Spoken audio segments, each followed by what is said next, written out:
Hey guys, tonight we slip into the narrow, sooty streets of the Industrial Revolution, where the air smells faintly of coal smoke and horse manure, and the cobblestones under your feet are slick with rain, or maybe something less pleasant. You're standing in the heart of a booming 19th century city, watching chimneys cough black clouds into the sky. The rush of carriages and the shouts of street vendors fill your ears, and somewhere nearby, water thick brown and sluggish trickles along an open gutter. You probably won't survive this. Not for long anyway. The smells alone might do you in before the grime can. So before you get comfortable, take a moment to like the video and subscribe, but only if you genuinely enjoy what I do here. And while you're here, tell me, where are you watching from? And what time is it right now where you are? I love seeing the spread of night owls across the globe. Now dim the lights, maybe turn on a fan for that soft background hum, and let's ease into tonight's journey together. You begin in the cramped rooms of a working-class tenement, where a family of 7 shares a single drafty space. The air is heavy with dampness, and condensation runs down the thin, soot-stained walls. Laundry hangs from ropes strung across the ceiling, dripping steadily onto the dirt floor.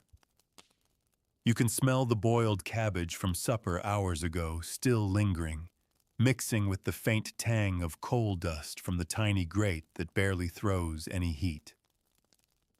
Washing here isn't a daily affair. Water has to be fetched from a public pump several streets away, and in winter the trip feels like a small expedition into misery. When you do manage to carry a heavy bucket home, you guard it like treasure enough for cooking, perhaps a quick rinse of the face, but certainly not for a full bath. Downstairs in the courtyard, you can hear the clatter of boots over stone as neighbors head for the communal privy. It's a wooden shed over a deep, reeking pit, and in summer the flies swarm thick enough to look like smoke. You try not to think about how close it sits to the water pump, or about the whispered stories of outbreaks, cholera, typhoid, that sweep through whole streets in a matter of days. Germ theory hasn't quite caught on yet, and people blame the miasma, the bad air, for sickness, scrubbing the floors with strong vinegar or scattering lime over the privy pits in a desperate attempt to keep death away. In the factory down the road, where you spend most of your waking hours, hygiene takes on a different shape. The perpetual coating of grime from machines, the oil and soot that stick to your skin, and the cough from breathing in lint or coal dust all day. There's no washroom to freshen up, just a hand pump out back. Its handle slick from hundreds of grimy palms, its water often cold enough to numb your fingers instantly. You splash your face quickly, more for the sensation than any real cleansing, and wipe off on a sleeve that's already stained with the day's labor. For the wealthy, the story is different, but not entirely cleaner. You can imagine yourself stepping into a grand townhouse with thick carpets and polished banisters, where the faint perfume of soap tries to cover the sourness of chamber pots emptied in the morning. Hot baths are a rare luxury here too, requiring servants to haul and heat many buckets of water. More often, there's the morning sponge down at a basin or a spritz of cologne to mask what water has not washed away. The finest ladies have their hair dressed only once every several days, sometimes longer, and a fashionable gentleman may dust himself with scented powder instead of risking the draft from a full bath. Out in the streets, the smells of the city cling to you no matter your class. The gutters are open sewers in many districts, carrying everything from kitchen waste to animal carcasses. Horses drop their manure wherever they pass, and children dart into the road to collect it for sale to gardeners. Rain makes a slick slurry of it all, and the soles of your boots track it back into your home. You scrape them at the door, but the damp, sour scent lingers in the air. Even drinking water is a gamble. In many cities, the same river that provides water is also where tanneries dump their waste and slaughterhouses pour blood and offal. You might boil it if you have the means, but tea and beer often feel safer bets. For the poor, there's rarely a choice. You drink what you can get, hoping it won't sicken you, because thirst is more immediate than fear. You can picture the public baths, grand marble affairs in some cities, simple wooden sheds in others places, where for a small fee you can rent a tub and soap, and perhaps a moment's illusion of cleanliness. They're often crowded, noisy, and only marginally more sanitary than the streets outside, but for many, it's the only chance for a full wash in weeks. You sit in the warm water, trying not to think about how many bodies have soaked here before you, and for a little while the constant grime of the industrial city feels like it has been lifted away. But the relief never lasts. By the time you walk home through the smoke-thick air past the butcher's shop with its blood-slicked boards and the fishmonger tossing yesterday's catch into the gutter, the smell has found you again. The Industrial Revolution doesn't let go so easily. It clings to your skin, your clothes, your hair. Hygiene here is less about getting clean and more about managing the inevitable filth, learning to live alongside it, like an uninvited house guest that will never ever leave. And tonight, as you close the door of your little room, you can still hear the slow drip of laundry, smell the cabbage, and feel the grit on your skin. It's only the first night in this world, and already you sense that survival here isn't just about food and shelter. It's about enduring the constant creeping presence of dirt. You wake the next morning to the muffled clamor of carts outside iron-rimmed wheels crunching over the cobblestones. The air in the room is stale, a mixture of damp wool blankets, coal smoke drifting in through the ill-fitting window, and the faint ammonia tang from the chamber pot in the corner. It's emptied once a day, if you're lucky, and that job usually falls to the youngest or least fortunate in the household. You push the thin coverlet aside and feel the gritty residue on the sheet, a mixture of soot that settled overnight and flakes from the lime wash peeling from the walls. Even before your feet touch the floor, you know that bathing won't be part of today. Instead, you splash a little water from the ewer into a cracked basin, the surface rippling with specks of dust. The water is cold and metallic on your skin, leaving your hands raw and red after a quick rinse. You scrub at your face with a rag that's already seen several days' use, its dampness smelling faintly of mildew. This is your morning routine, not to get clean in any modern sense, but to at least look awake enough to face the day. You might run a comb through your hair if time allows, but soap is a luxury used sparingly and often only on laundry days. Out in the street, the morning rush is already in full swing. Women in aprons shake out rugs and bedding from the upper windows, sending down a drift of dust and crumbs onto the heads of those below. The gutters are busy channels of runoff from kitchens and workshops, gray water mixed with ash, food scraps, and the ever-present manure. The city's scavengers, rag and bone men, and small barefoot children pick through it all for anything of value. A scrap of cloth, a bit of coal, bones to sell to the glue maker. The smells blend into something you can't quite separate anymore. A sour, earthy perfume that's just the city in your mind. Your workplace smells worse. The factory floor is hot, damp, and close with the air thick from steam engines and the constant churn of machinery. Workers sweat heavily in the heat, and with no real ventilation, it hangs in the air, clinging to your skin, along with the fine dust from whatever is being produced. In textile mills, it's cotton fluff. In foundries, it's soot and metallic grit. In tanneries, it's the stench of hides soaking in urine and lime. These smells lodge themselves in your clothes, and by the time your shift ends, they are part of you. There's nowhere to wash up at the factory, just a grimy pump out back, its spout crusted with lime scale and rust. You use it anyway, the shock of icy water on your wrists, almost welcome after hours in the swelter. For the middle classes, things are improving, though only slightly. The wealthier parts of town might have piped water to houses, though it's still drawn from the same polluted sources. A few progressive households have installed water closets, an innovation that still perplexes many, since the waste simply vanishes into underground sewers that no one quite understands. Hot water is possible if you have servants to boil it, and porcelain basins with matching ewers sit in polished wooden stands in bedrooms.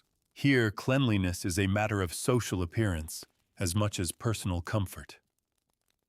A gentleman might shave daily, and a lady might soak her hands in scented water to keep them soft, but neither is likely to submit to a full bath more than once every week or two. The elaborate bathing machines that some seaside resorts offer, rolling huts that allow you to plunge into the ocean in privacy, remain a novelty for holidaymakers, not a part of daily life. In working-class districts, the lack of privacy means hygiene is often a communal act. Washing at the public pump is done in the open, men and women side by side, splashing their faces and necks, scrubbing at hands that never seem to lose their embedded grime. Children are stripped down for a quick wash in a tin tub, set up in the yard, shrieking at the cold water as mothers scrub their heads with harsh yellow soap. On laundry day, women gather at the washhouse, the air thick with steam, the slap of wet cloth against wooden boards echoing. Soap and hot water are rationed here, and the work is exhausting. Clothes aren't washed after every wearing, but rather once a week or longer, and bedding even less often. Personal smell is something everyone simply lives with. In crowded rooms, you catch the scent of the person next to you. Sweat, coal, smoke, hair, oil, maybe the sharp tang of gin. People disguise it with perfume if they can afford it, or with herbal sachets tucked into pockets. Streets are lined with sellers offering cheap pomades, tooth powders, and combs, all promising a touch of refinement, though most do little to alter the reality. The idea that bathing regularly might prevent illness is only beginning to take hold, and many still believe that too much washing can weaken the body. And yet amidst all this, there are moments of deliberate care. On Sundays, even the poorest make an effort, faces washed hair, neatly parted clothes brushed down. It's less about actual cleanliness and more about respectability, a visible sign that you've done your best despite the odds.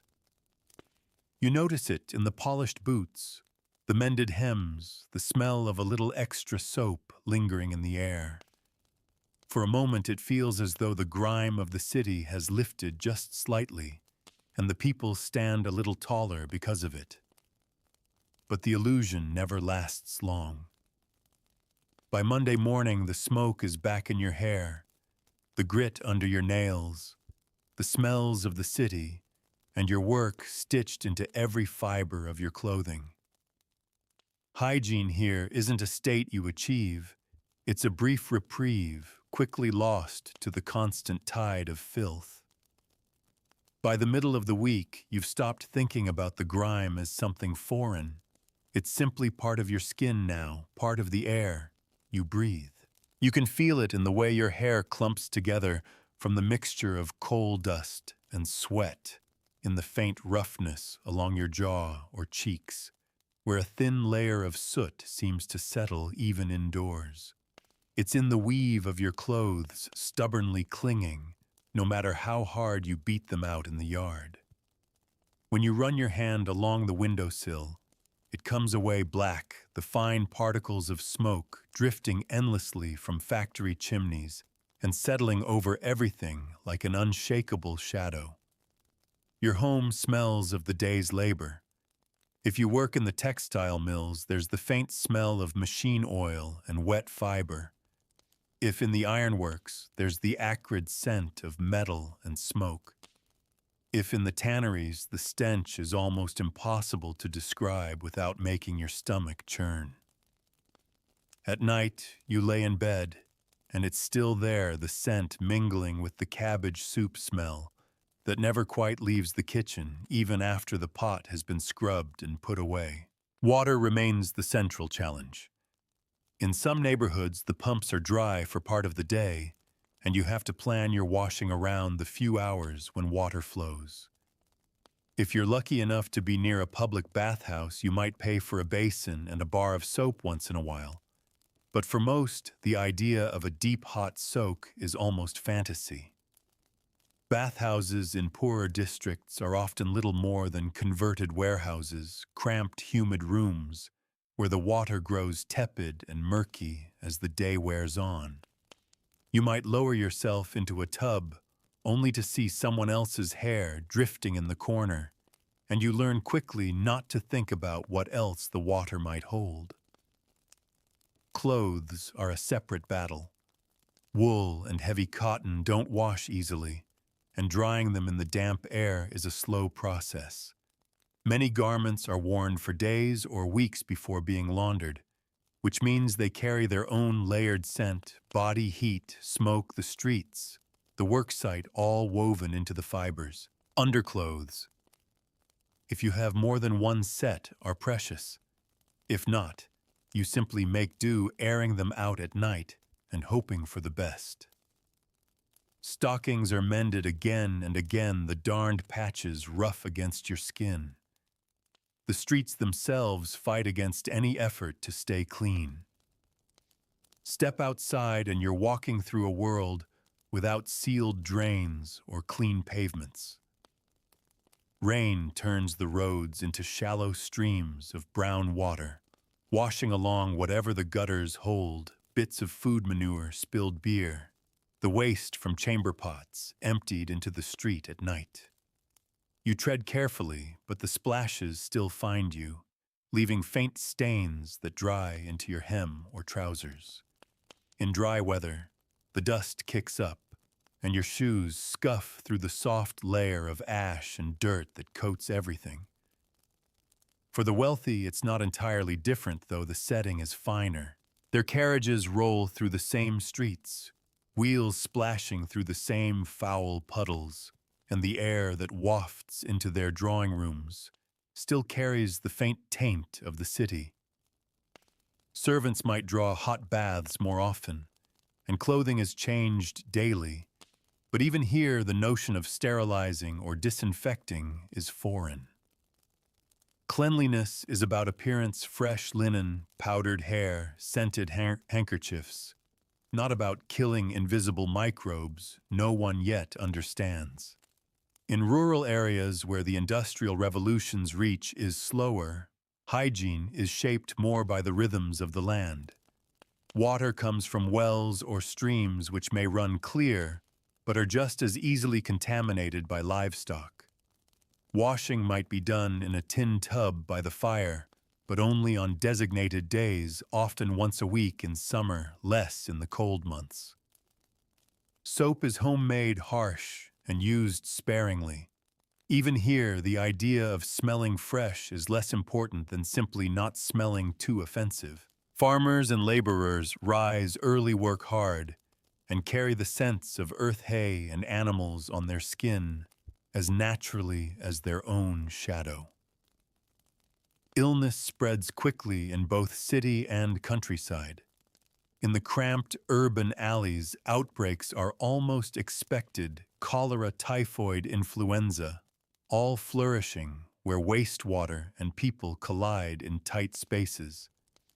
The poorer districts, where hygiene is a daily compromise, suffer the worst. You see whole households struck down within days, neighbors white-faced and tight-lipped, as the carts come to collect the dead. In the countryside, disease moves more slowly, but can be just as devastating when it comes. No one links these outbreaks directly to the state of the water or the filth in the streets, at least not in a way that prompts large-scale change. The air is still the chief suspect, and so people burn vinegar in bowls, hang posies of herbs in doorways, and avoid bad-smelling parts of town. And yet there's a certain endurance to it all. People learn the rhythms of their environment, when to fetch the cleanest water, how to shake out a rug so the dust falls away from your face, which streets are best to avoid after dark, when the chamber pots are tipped. Hygiene here is not about perfection. It's about making the best of what's possible and carrying on despite the constant reminder that dirt is always waiting just outside your door.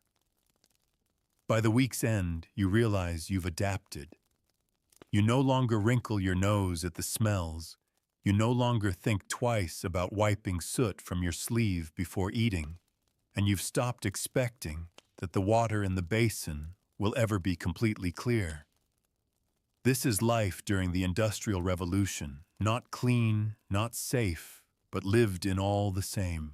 Saturday arrives, and with it the closest thing to a ritual cleansing most working families will see all week. You wake early, not because you want to, but because the wash house is busiest on weekends, and if you arrive too late, you'll wait in a line that snakes out into the street. The air outside is damp, the kind that curls your hair and makes every surface slick, and you clutch your bundle of clothes tightly, careful not to let the hems drag in the gutter. The wash house smells like a stew of soap, steam, and sweat. Women stand elbow to elbow at long wooden tubs, sleeves rolled high, scrubbing until their knuckles are raw. The hot water fogs the air so thickly you can barely see the other end of the room, and droplets cling to your hair and lashes. Soap is precious, and every scrap is used slivers pressed together, the scent harsh and sharp, nothing like the perfumed cakes the wealthy use in their homes. Here, cleaning is work, a kind of labor as exhausting as a factory shift. Each garment is beaten against a washboard rinsed in water that quickly turns gray, then wrung out by hand until your arms ache. If you're lucky, you might claim a small spot near the stove where the heat will help dry your clothes before you leave. More often, you haul them home still damp, draping them over chairs, ropes, or the backs of doors. In winter, the damp never fully leaves. The cold creeps into the fibers and they carry a faint chill even when you put them on again. Bedding is an even greater challenge. Heavy quilts are aired out on the rare sunny day, beaten with sticks to drive out the dust and mites, but they're rarely washed. Sheets fare slightly better, but many households make do with just one set, laundering them only when the weather allows for quick drying. Bathing, if it happens, is usually in a tin tub hauled into the kitchen. You heat the water on the stove bucket by bucket until there's enough for at least a partial soak. The whole process takes hours, drawing the water, heating it, carrying it, and finally emptying it afterwards. Families often bathe in turns, with the cleanest going first. By the time the last child is scrubbed, the water is tepid and murky, and the soap has lost most of its lather. Still, it's better than nothing, and for a short while your skin feels almost new again. For the middle-class, Saturday might bring a more leisurely approach. A maid will prepare a hip bath in the bedroom, or a larger wooden tub in the scullery, and fresh linen will be laid out for the evening. Hair is washed less often, partly because drying it is such a task. Women might use combs and pomades to keep it neat between washings, while men rely on oils or brilliantine to tame theirs. The goal is to appear polished for Sunday's church service, where clean clothes and tidy hair speak louder than words about your respectability. The wealthy enjoy the greatest luxuries: enamel or porcelain tubs, indoor pumps for hot and cold water, scented soaps from Paris or London, but even they are bound by the era's habits. Full baths are rare. Sponging off at a basin is more common, and perfumes are still the preferred way to mask any lingering odors. They too know the streets will undo their efforts the moment they step outside. As the day wears on, the city's public spaces tell their own story of hygiene or lack thereof. In the markets, fishmongers toss unsold catch into the gutter, where it mingles with vegetable peelings, ash, and manure. Butchers work on wooden blocks that are never fully scrubbed, their surfaces darkened with years of use. Rats dart between stalls, bold in daylight, fat from the scraps. The air is a dense, complex mix: fresh bread from the baker smoke from nearby chimneys, and the sharp, sour scent of refuse baking in the sun. Water remains suspect. Even in neighborhoods with piped supply, contamination is constant. Pipes are often laid alongside sewers, and leaks allow the contents of one to mingle with the other. You've heard of families falling ill after drinking from a tap they thought was clean, the sickness taking them within days. Those who can afford it drink beer or tea, both boiled in preparation, while the poor make do with what they can get. By evening, the streets are quieter, the day's washing flapping from lines strung between windows. The scent of soap still lingers faintly on your skin, though you can already feel the city creeping back, smoke in your hair, grit beneath your nails. Saturday's cleansing is always temporary, a small victory against the constant tide of filth. You lie in bed wrapped in sheets that smell faintly fresher, and for a moment it's enough. You close your eyes knowing that by Monday morning you'll be starting over again, chasing cleanliness through a world determined to bury it. Sunday morning arrives with a hush that feels strange after the constant roar of the week. The factory whistles are silent. The streets are calmer, and there's a faint sense that the city is holding its breath. You wake slowly, the pale winter light filtering through the thin curtains, and for once there's no rush to pull on your work clothes. This is the one day when appearance matters more than efficiency, and even in the most crowded, soot-stained neighborhoods, people take time to prepare themselves. You reach for the shirt you washed yesterday, its fabric still faintly stiff from drying near the stove. It smells faintly of soap, a scent so rare that you find yourself breathing it in before slipping it over your head. The collar is clean if a bit frayed, and you smooth it flat against your neck. If you're lucky enough to have a second pair of trousers or a spare dress, this is the day to wear them.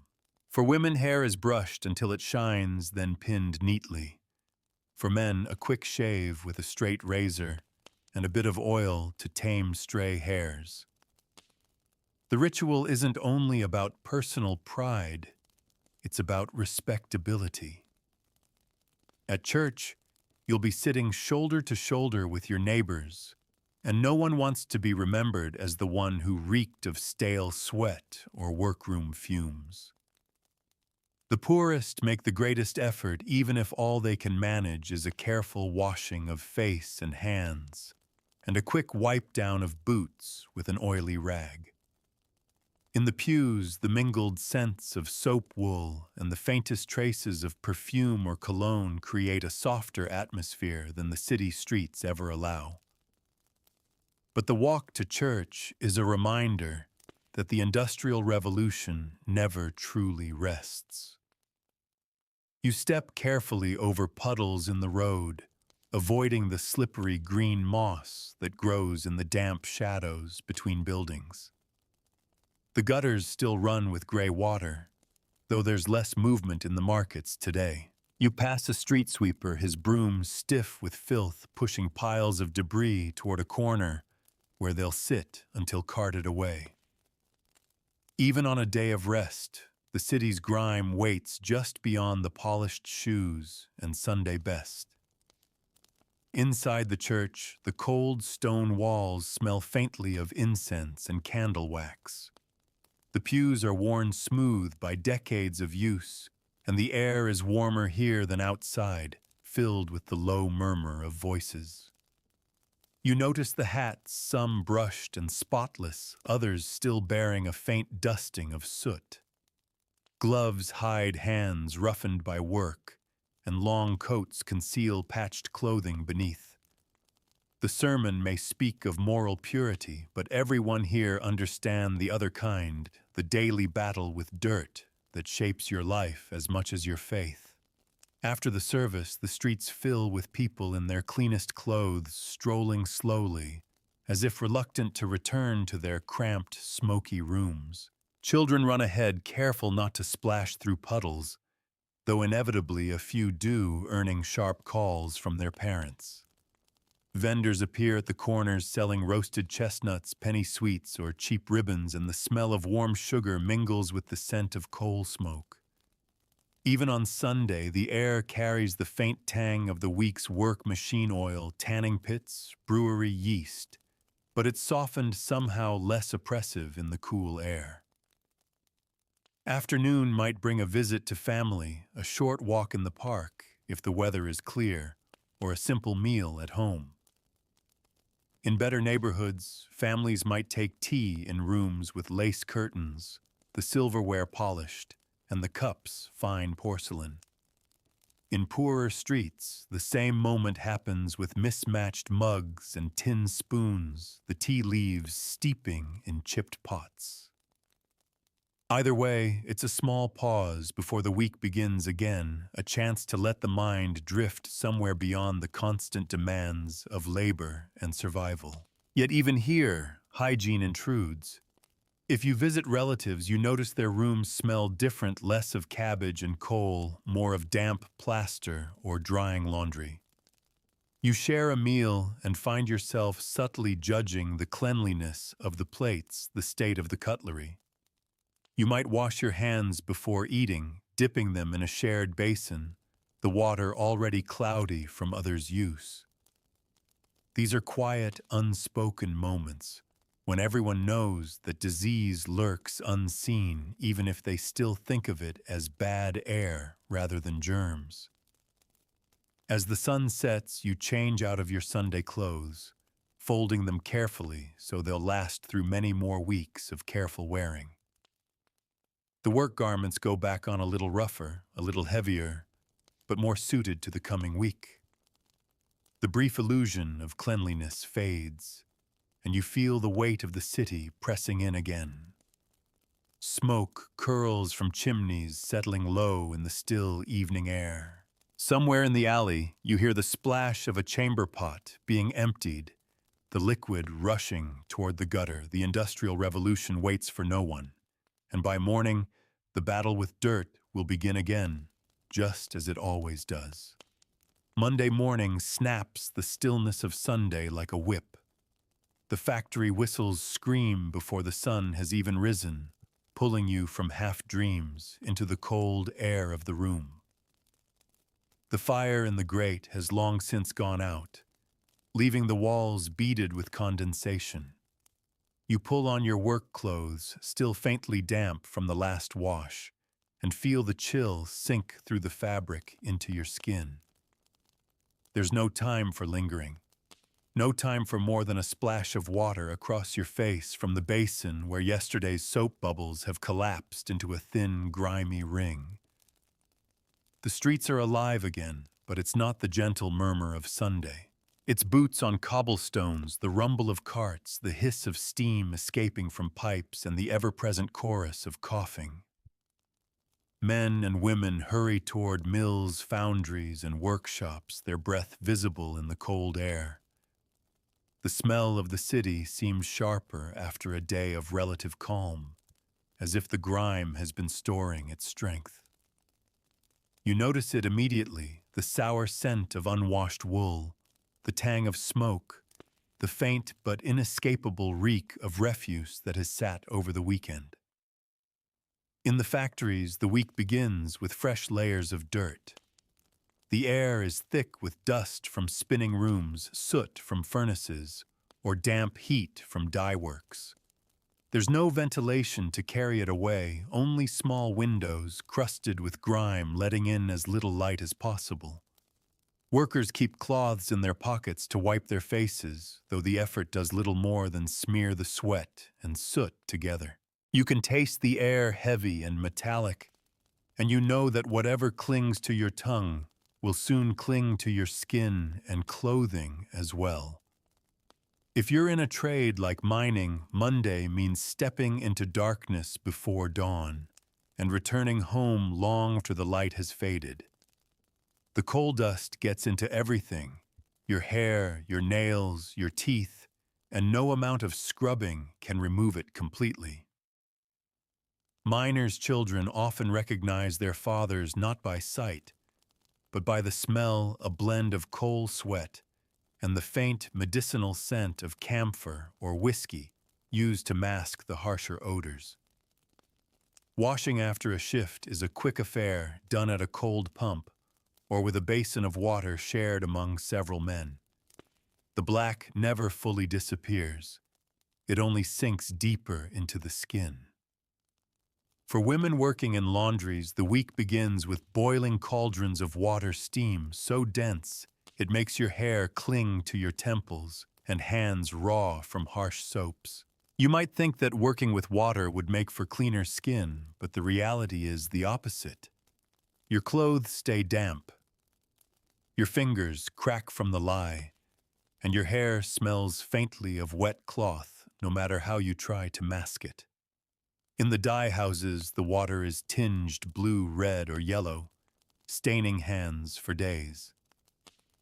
Water at home on a Monday morning is often rationed for cooking first, not washing.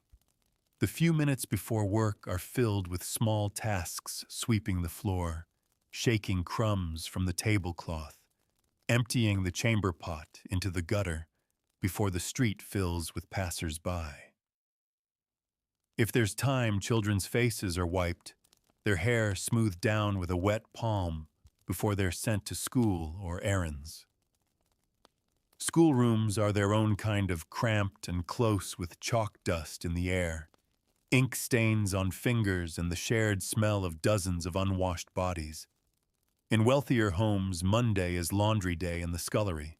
Servants haul baskets of soiled linen, boil it in great copper tubs, and scrub it on washboards until the water turns brown. The mistress of the house might not touch the laundry herself, but she will inspect it, turning over a freshly laundered shirt to ensure the collar is spotless, running her fingers over the lace to check for damage. In these houses, the line between clean and dirty is drawn sharply, but it's still a matter of appearance, not science. Sheets are changed, weekly clothes more often, but the air in the house still carries the faint traces of chamber pots, extinguished candles, and smoke from the kitchen range. By midday, the city's rhythms are in full force again.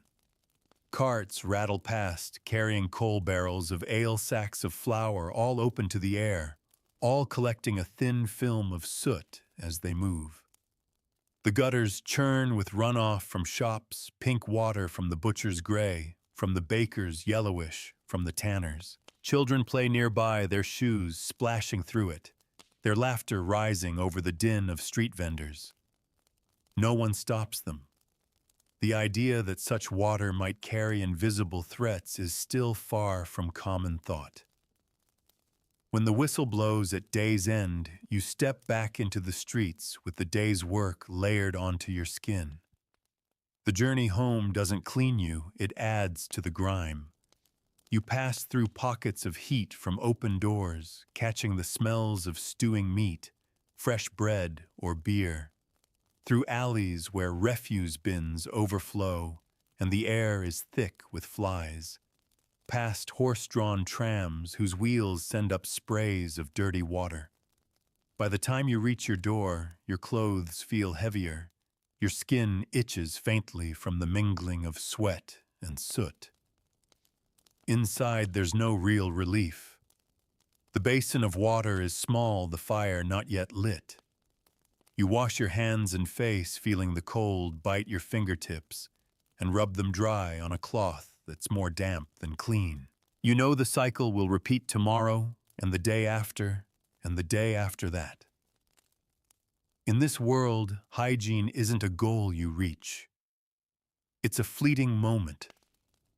You glimpse only to lose again in the constant press of work city and survival. By midweek, the wear of the city and its unending filth begins to feel heavier on your skin, as if each day adds another invisible layer you can't quite scrub away. Your hands are the surest proof rougher now, the nails edged in a dark crescent that resists even the hardest scrubbing. The fine cracks across your knuckles sting when touched by cold water, and the skin beneath your rings has turned pale and damp from the constant sweat and grit trapped there. Even your hair feels different, weighted down with the residue of smoke and oil strands clumping together in a way that makes a comb snag no matter how careful you are. The air in your home carries a thickness you've stopped noticing until someone from outside steps in.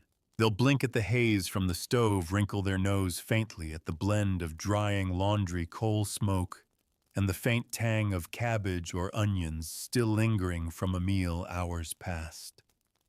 It's not that you've neglected cleaning, sweeping the floor daily, wiping the table after every meal.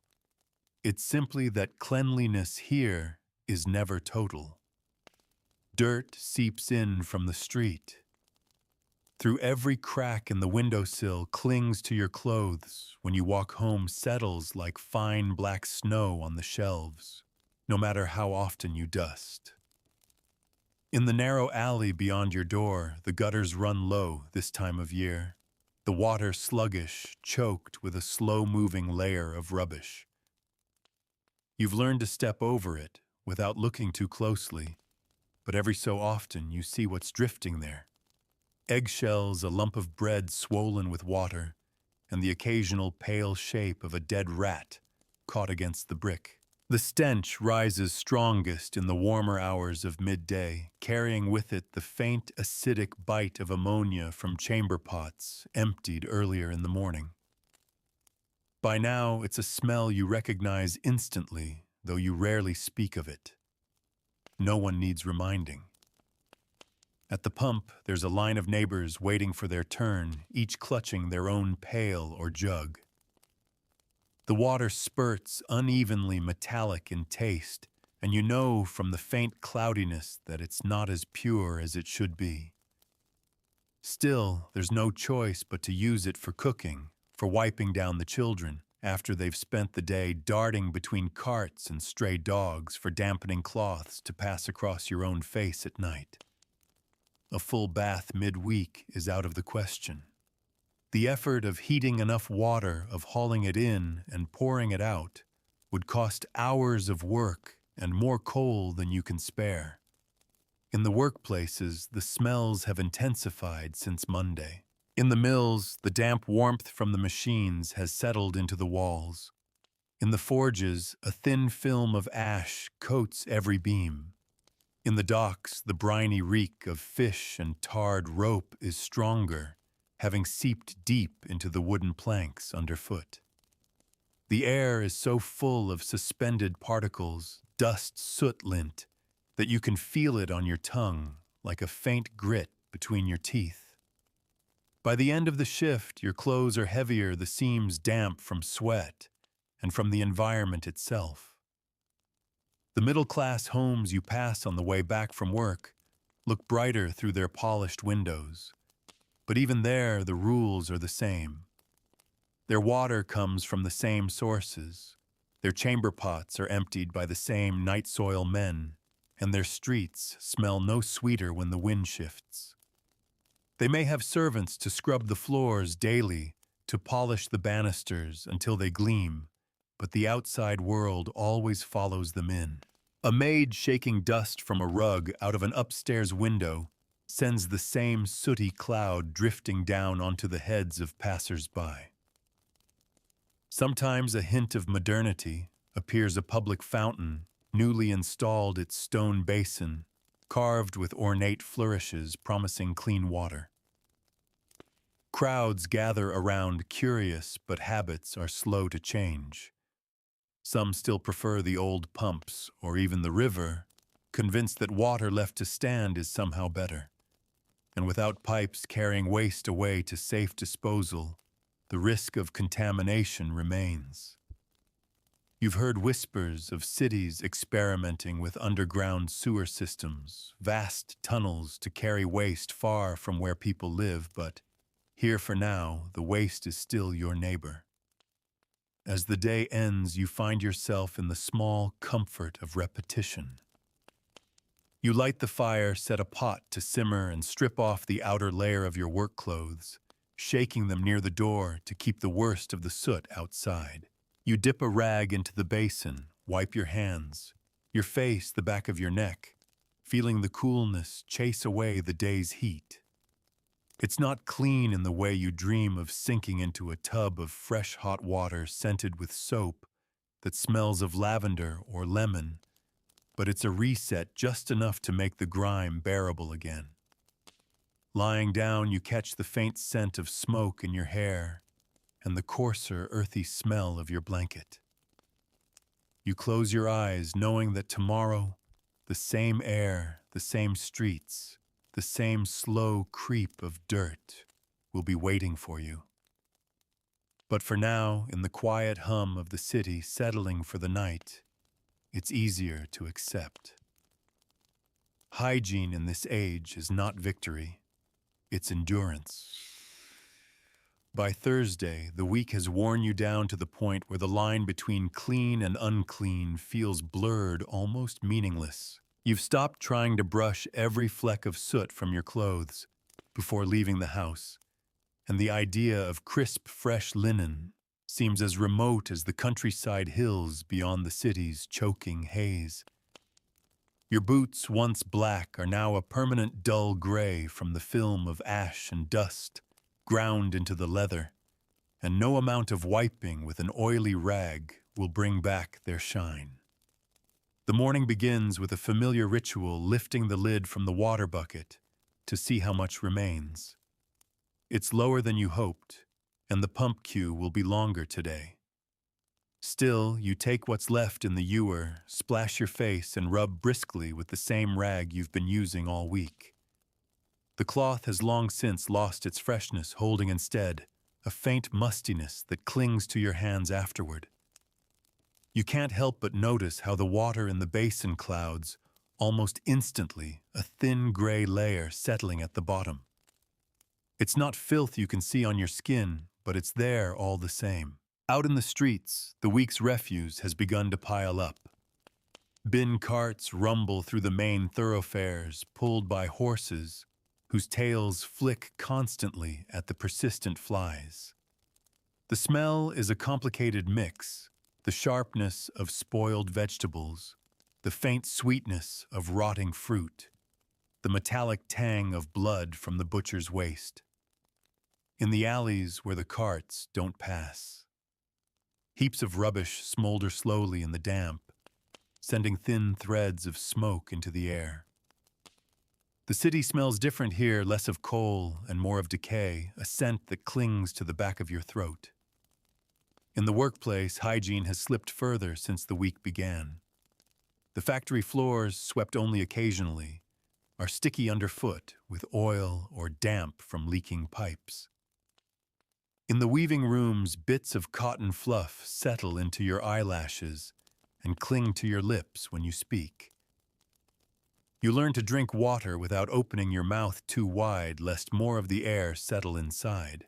In the foundries, men's faces are so blackened by soot that only the whites of their eyes stand out. They rub their skin with coarse cloths at day's end, but the black never truly leaves. It's tattooed into their pores, a badge of their trade.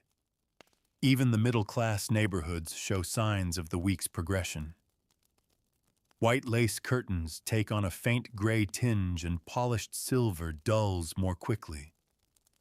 The servants tasked with cleaning are caught in a losing battle, dusting every morning, sweeping floors, only to have them muddied again by afternoon. The household's washing, neatly pressed at the start of the week, already smells faintly of the outside air, as if the city itself seeps into the fabric. You pass by the public bathhouse on your way home, its wooden door propped open to let out the steam. Inside, you know the air will be thick and damp, the floors slick underfoot. For a few pennies, you can have a tub of warm water, but you also know it will be water that's been used before, topped up, and reheated, but never truly fresh.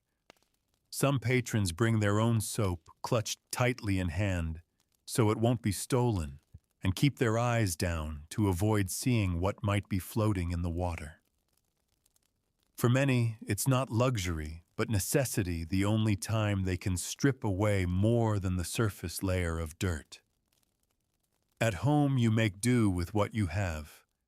The basin is refilled from the pump, the water icy enough to sting, and you soak your feet while peeling off your stockings. The water darkens within minutes, and you realize just how much of the city you've carried with you today. You rinse your hands, splash your face, run wet fingers through your hair to flatten the stray wisps, then towel off with the same cloth you used in the morning. It's not satisfying, but it's something. By evening, the streets carry a low hum, voices from open windows, the occasional rattle of a cart, the hiss of a kettle being poured out somewhere nearby.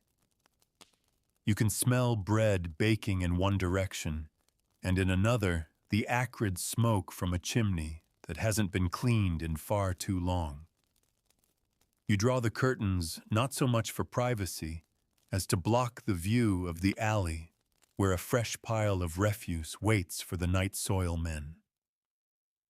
As you settle onto your bed, the faint dampness of your clothes clinging to your skin, you realize that in this life, hygiene is a series of small, imperfect victories.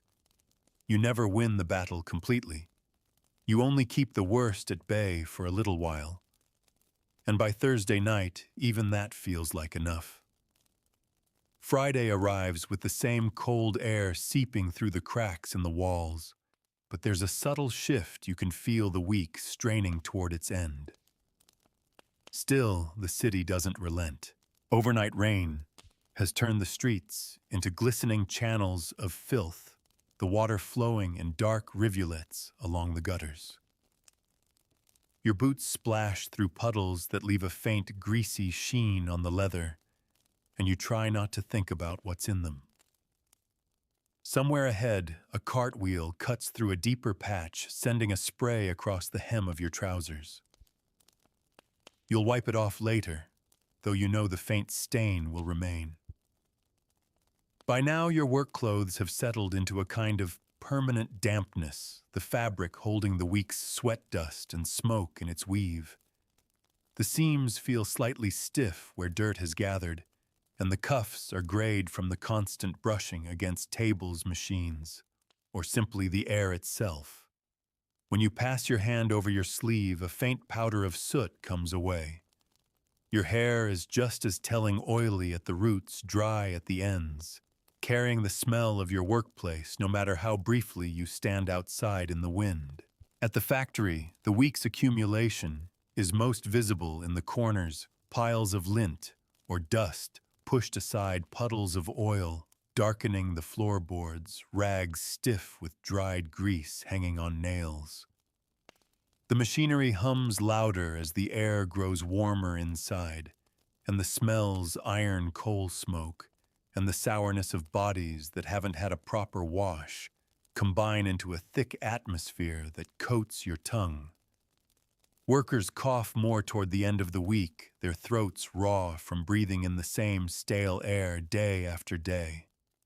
For dock workers, Friday means heavier loads as goods are rushed for shipment before the weekends. Barrels leak sticky syrup, sacks of grain burst to spill their contents onto the damp planks, and crates of salted fish drip brine onto the ground. The smell is sharper now, almost eye-watering in the cold morning air. No one thinks to rinse the ground afterward. It will wash away eventually, either in the rain or under the boots of thousands of passers-by. Even in the better streets, Friday shows itself in small signs. Doorsteps that were scrubbed bright. On Monday are dull, now they're stone-worn darker by footprints and rainwater. Window panes are misted not just with condensation, but with a thin film of grime that catches the light in strange, muted patterns. The maids who polish them work quickly, knowing the effort will last only until the next gust of soot-filled wind. Public pumps are busier in the evenings on Fridays as people prepare for the weekend. You join the queue, hearing the splash of water into buckets and the rhythmic squeak of the pump handle. The water is colder now, biting at your hands, and it smells faintly metallic. A woman ahead of you fills a basin and tests it with her fingers, nodding in satisfaction. This will do for a quick wash tonight, and maybe for soaking some laundry tomorrow. You think of the bathhouses again, but the coins in your pocket have other claims on them. Food first, maybe a bit of coal if there's enough. When you return home, you light the fire earlier than usual, letting its warmth fill the small room. You peel off your outer layers, shaking loose bits of lint and ash, and set your boots near the hearth to dry. The basin is filled and set at your feet, steam rising faintly in the cool air. You wash your face slowly, savoring the rare feeling of warmth against your skin, and rub your hands until the ache from the week's work eases just slightly. The water grays quickly, but you keep going, wiping down your neck, your arms, even the backs of your ears. The cloth you use will smell faintly of damp for days, but for now, it feels worth it.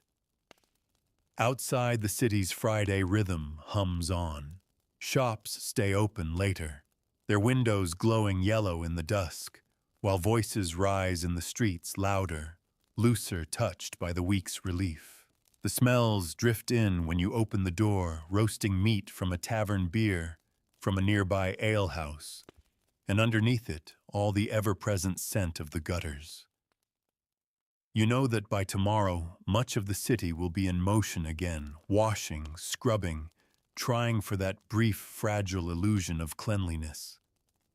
But tonight, you allow yourself to sit by the fire, hands clean for the moment, boots drying beside you, and imagine that the dirt outside can't quite reach you here. Saturday begins before the sun fully crests the chimneys, and already you can hear the streets shifting into their once-a-week ritual of attempted renewal. It's laundry day, cleaning day, the day when every household, rich or poor, tries to push back against the tide of grime that has been creeping in since Monday morning. You wake to the muffled sound of brooms against flagstones, the rhythmic swish of soapy water being flung from buckets, and the low murmur of voices in courtyards as neighbors gather at the pumps. The first task is always the water.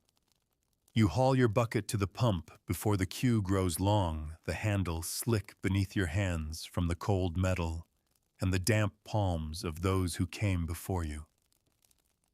The pump groans with each stroke, spitting water that is so cold it sends a sting up your arms when it splashes your skin.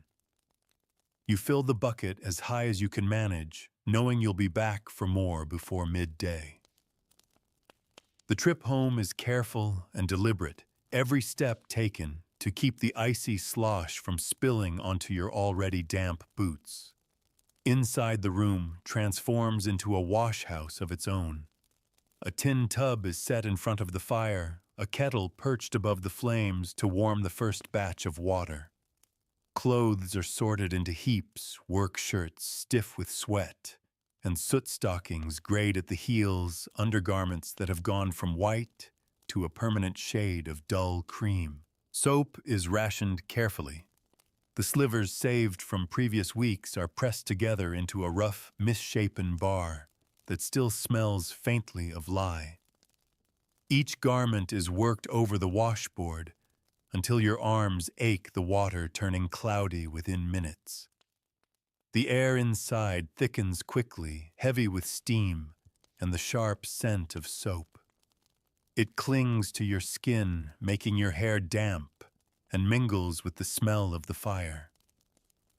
You rinse the clothes in cold water from the bucket, wring them until your knuckles whiten, and hang them from ropes strung across the room.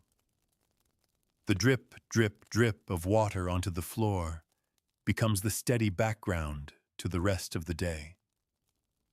If the weather is fair, you might risk hanging some items outside, but here the air is rarely clean. Soot settles on wet cloth in a fine dusting, undoing half the work before the sun has even dried them. If you're lucky, there's time for a partial bath after the washing is done. The water in the tin tub is topped up and warmed again, and you strip down for the first full soak you've had in a week. The water starts clear, but clouds quickly, and you try not to look too closely at it as you scrub your skin with the harsh yellow soap. Your hair is washed last the water by then, tepid, the lather thin. Still, the feeling of fresh skin, free for a moment, from the week's constant layer of grit, is almost worth the labor it took to get here. You step out, shivering in the cool air, wrapping yourself in a towel that still smells faintly of the last time it was hung in the sun. In better-off homes, the rhythm is similar, though the work is done by others. Servants boil water in great copper tubs, carry it up flights of stairs, and scrub garments with more expensive soaps scented with lavender or rose. The lady of the house might take her bath, though, in a deep enamel tub, the water poured in by hand, and step out into warmed towels. Yet even here, the air from the street follows her, settling into fabrics, seeping through windows, clinging to the hems of her skirts when she steps outside. The streets on Saturday are a mix of industry and relief. Shopkeepers sweep their doorways, vendors scrub their stalls, and even the cobblestones in front of wealthier buildings are splashed down. The gutters run faster today, carrying away a week's worth of refuse, though where it all goes is best not considered. Children splash through the shallower streams, their laughter echoing between the buildings, even as mothers call them away from the deeper puddles where the water swirls too dark. By afternoon, drying clothes flap from every window and balcony, a patchwork of color against the soot-stained brick. The smell of soap is stronger in the air than on any other day of the week, mixed with the aroma of baking bread or stewing meat. For a few brief hours, the city almost feels lighter, as if the collective effort of its people has pushed back the ever-present filth by sheer determination. Evening comes quietly. The clothes are gathered in some still damp, others stiff from the cold, and folded into neat piles. You put on the cleanest shirt you own, one that still carries the faint sharpness of lye, and let yourself breathe a little easier. You know that by Monday, the smoke and soot will reclaim their place in your life. But for tonight, there is the comfort of crisp fabric against your skin, and the illusion, however fleeting, that you've won a small battle in an endless war. Sunday returns, and with it the city seems to take one deep breath before plunging into another week of work and grime. You wake to a quieter street, the usual weekday roar, replaced by the muffled shuffle of feet and the occasional clatter of a cart carrying bread or milk. The air feels different, as though it has been washed overnight, though you know it's only the illusion of less activity. You roll out of bed and reach for the shirt you scrubbed yesterday. It's dry enough to wear still faintly stiff with soap, and as you pull it over your head, you catch that sharp scent that makes you pause just to breathe it in. This morning is slower than the rest. You take time at the basin, dipping your hands into the water, while it's still clear, splashing your face more than once, letting the cold chase away the sleep. You rub the cloth across your neck and behind your ears, taking care as if these small attentions can hold off the inevitable for just a little longer. Your boots, cleaned as best they could be last night, are still marked with faint stains from weeks past. But today you polish them until they shine in the dim light. Outside, people are dressed in their best. Even the poorest have made an effort. Patched clothes are brushed. Hair is neatly parted. Faces are washed. The street feels lighter not because it's clean, but because everyone is trying. Families walk together toward church, children tugging at their mothers' hands, their shoes knocking against the cobblestones in quick, eager steps. You join the flow, careful to avoid the shallow puddles left from yesterday's washing, though the smell of damp brick still hangs in the air. The church itself is a reprieve from the week's filth. The stone walls hold a coolness that smells faintly of incense and wood polish, and the candles throw a softer light than anything the gas lamps in the streets can offer. You sit in a pew, the worn wood smooth under your hands, and feel the faint rustle of clean clothes all around you. Here for an hour or so, the scents are of soap, pressed linen, and perfume, a fragile shield against the memory of what lies beyond the church doors. After the service, the streets fill again. Some people linger chatting on the steps. Others stroll slowly through the cleaner parts of town, enjoying the sense of order that Sunday brings. You might stop at a vendor's stall for a paper cone of roasted chestnuts, their warm, nutty smell curling up into the cool air. Even here, though, the Industrial Revolution makes itself known. A faint trace of coal smoke drifts from the chimneys, and a cart rattles by its wheels, sending up a thin spray from the gutter.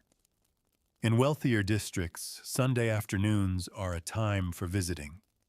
Families exchange polite conversation in drawing rooms where tea is poured from gleaming pots into porcelain cups. The floors are polished, the curtains drawn back to let in the pale sun, and the air smells faintly of beeswax and flowers. But even here you can detect the undertones soot clinging to the folds of drapery, the faint mustiness of damp stone beneath the perfume. In the poorer quarters, Sunday means a different kind of gathering. Children play in the streets while mothers mend clothes by doorsteps, chatting quietly with neighbors.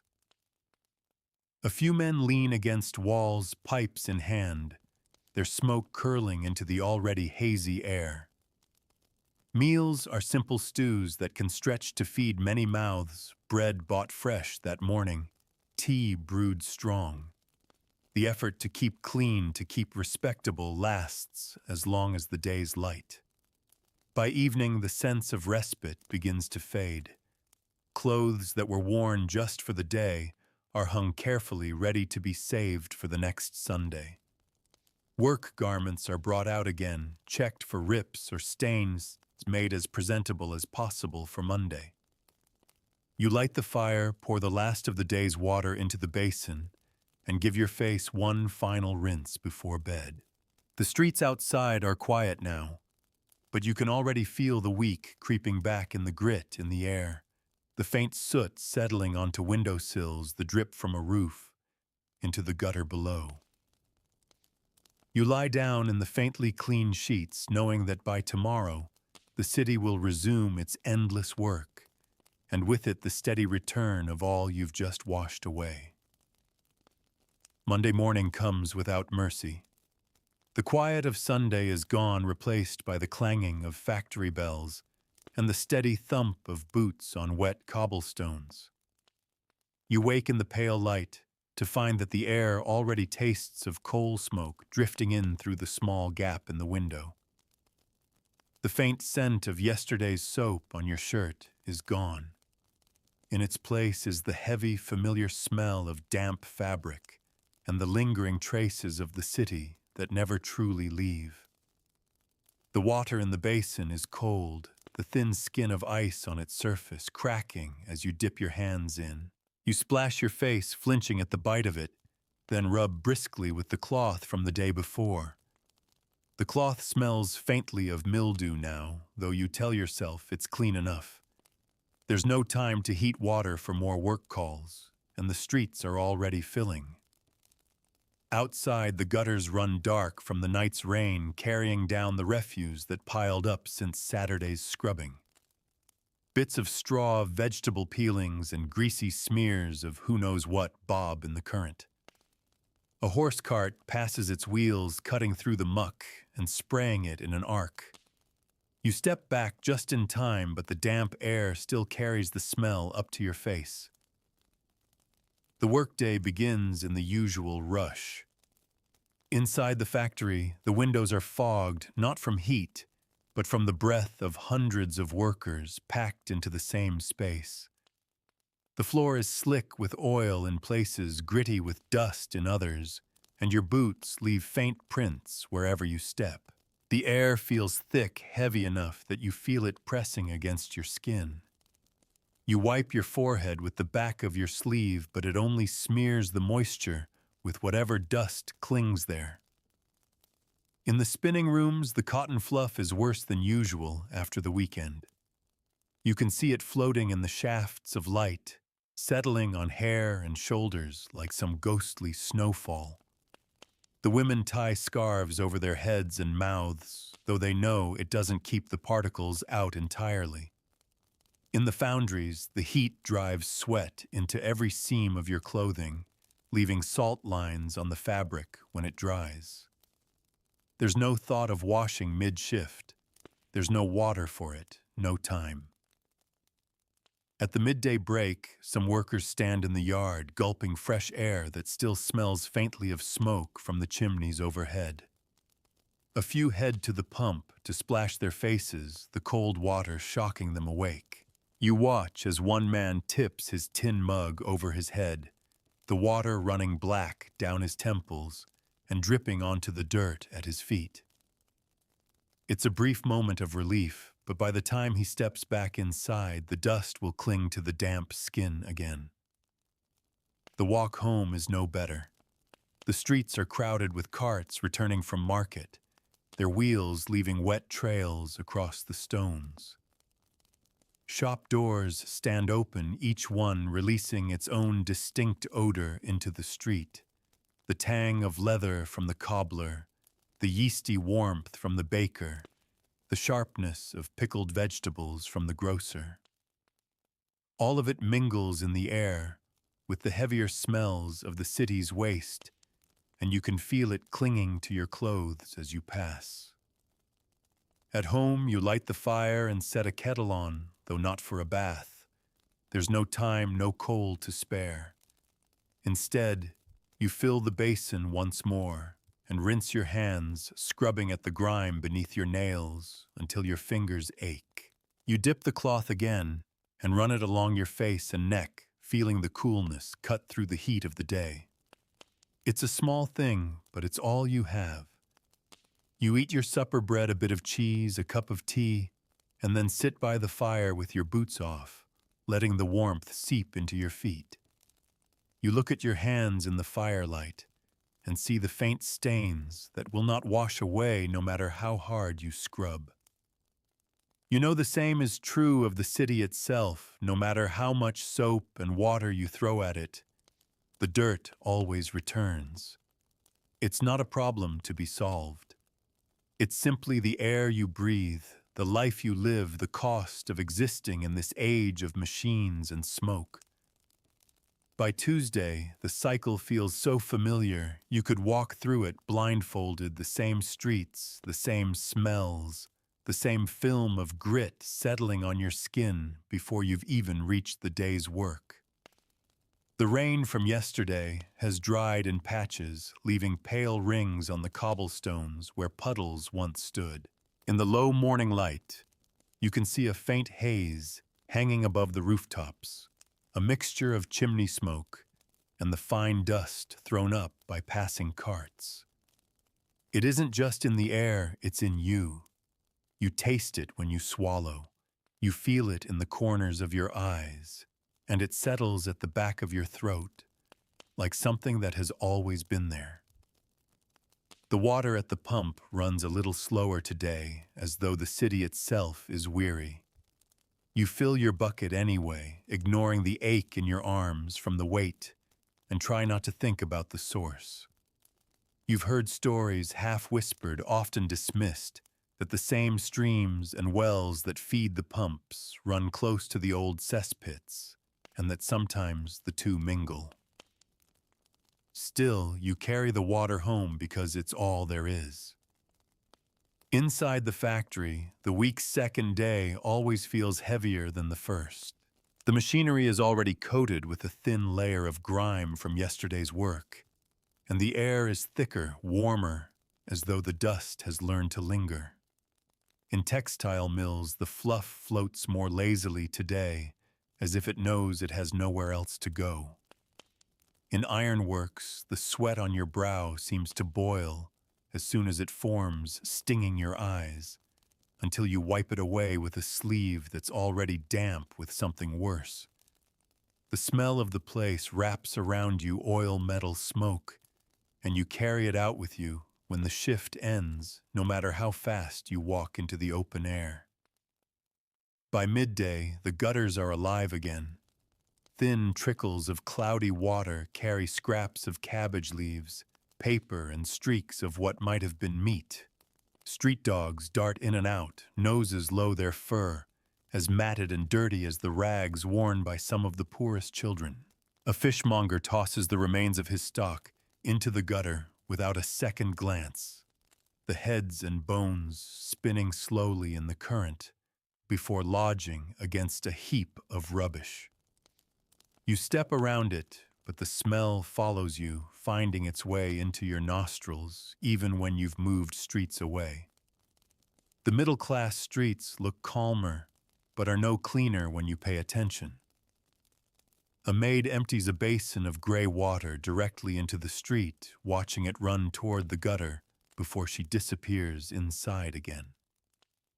A shopkeeper sweeps dust from his doorway, sending it into the air, where it swirls before settling onto everything in sight. Even here, where the windows are brighter and the clothes less worn, the dirt is simply better hidden, never truly absent.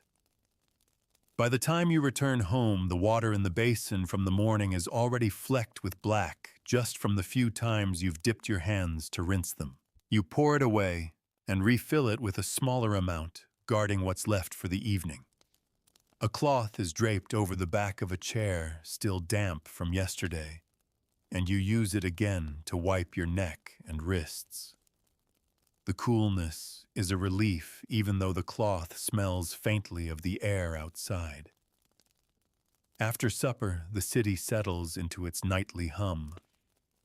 The alley outside your window holds the echoes of footsteps, the low murmur of voices, and the occasional splash as someone empties a pot into the gutter. The smell drifts up, mixing with the smoke from your own fire, and you think, as you do most nights, that there's no escaping it. Cleanliness here isn't a state you reach. It's a moment you borrow, knowing it will be gone by morning. You stretch out on your bed, the faint stiffness of yesterday's washed sheets pressing against your skin. They still hold a whisper of soap, but it's already fading, replaced by the scent of the city that seeps through even in sleep. Tomorrow the cycle will repeat, as it always does, in a place where hygiene is less about being clean and more about learning to live with the fact that you never really are. By Wednesday, you've stopped noticing the grit beneath your fingernails until it scratches against the fabric of your clothes. Your hands have taken on the look of the weak skin, darkened in the creases, knuckles rough from work. Faint cracks along the edges of your nails where cold air and lye soap have bitten deep.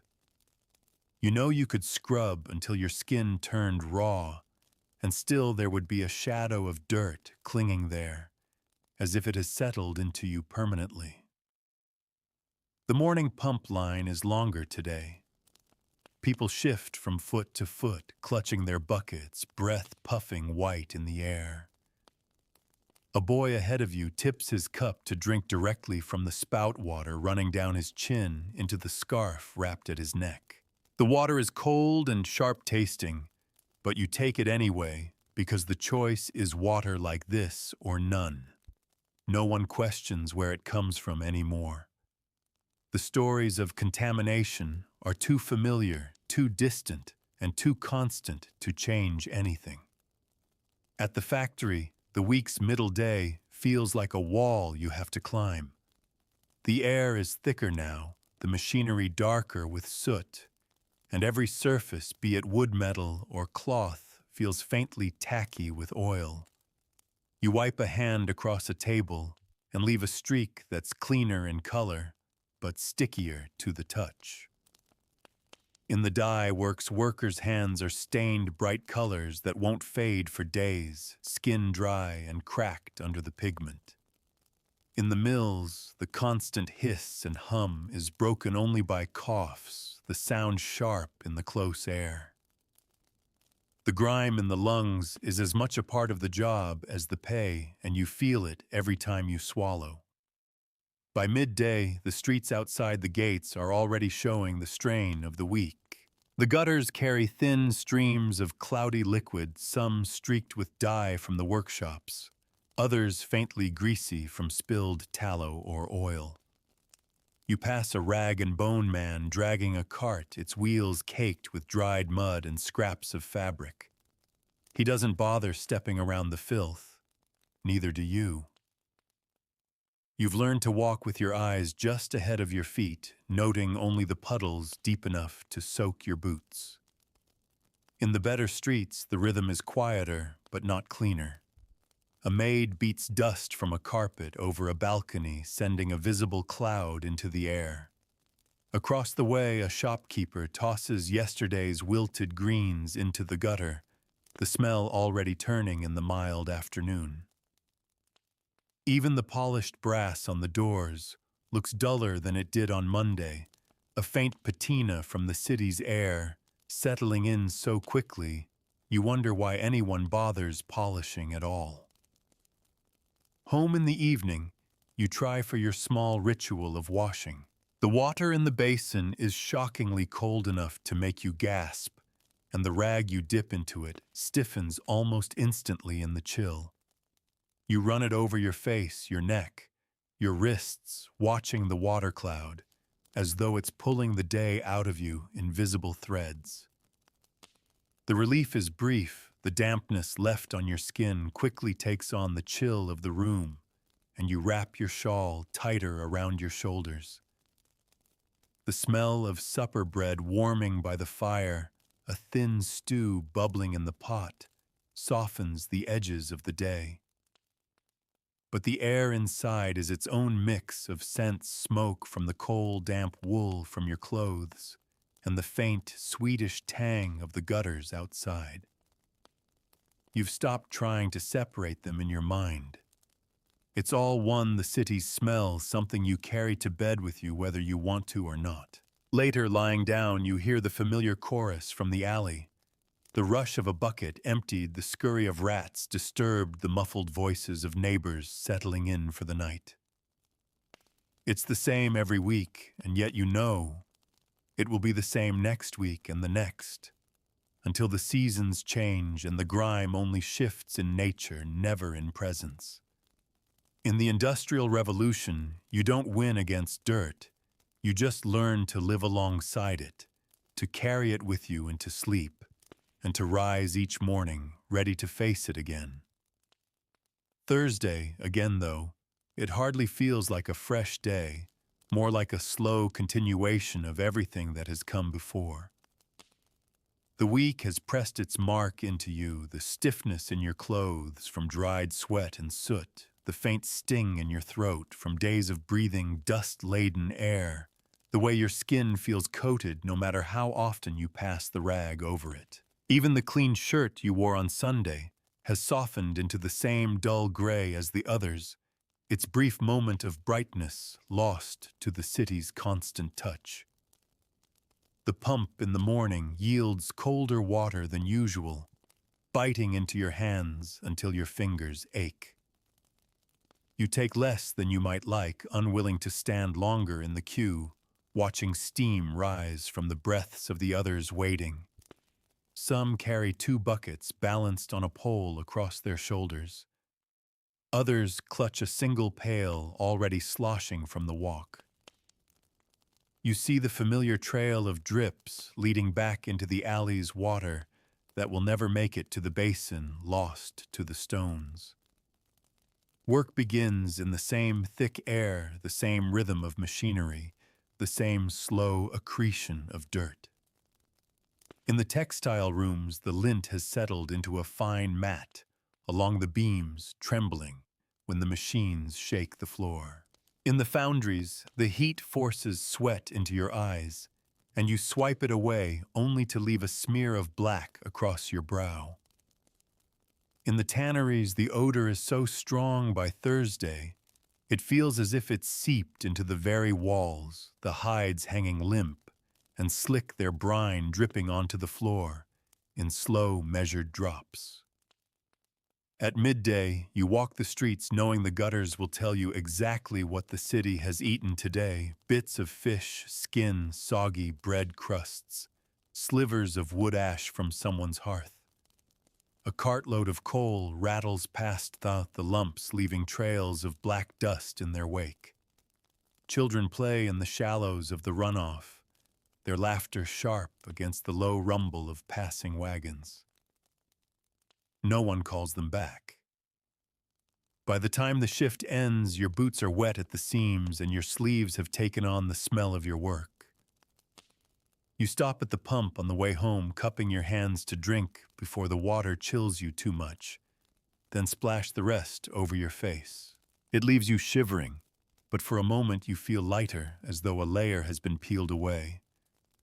At home, the fire burns low to save coal, the room faintly damp around the edges.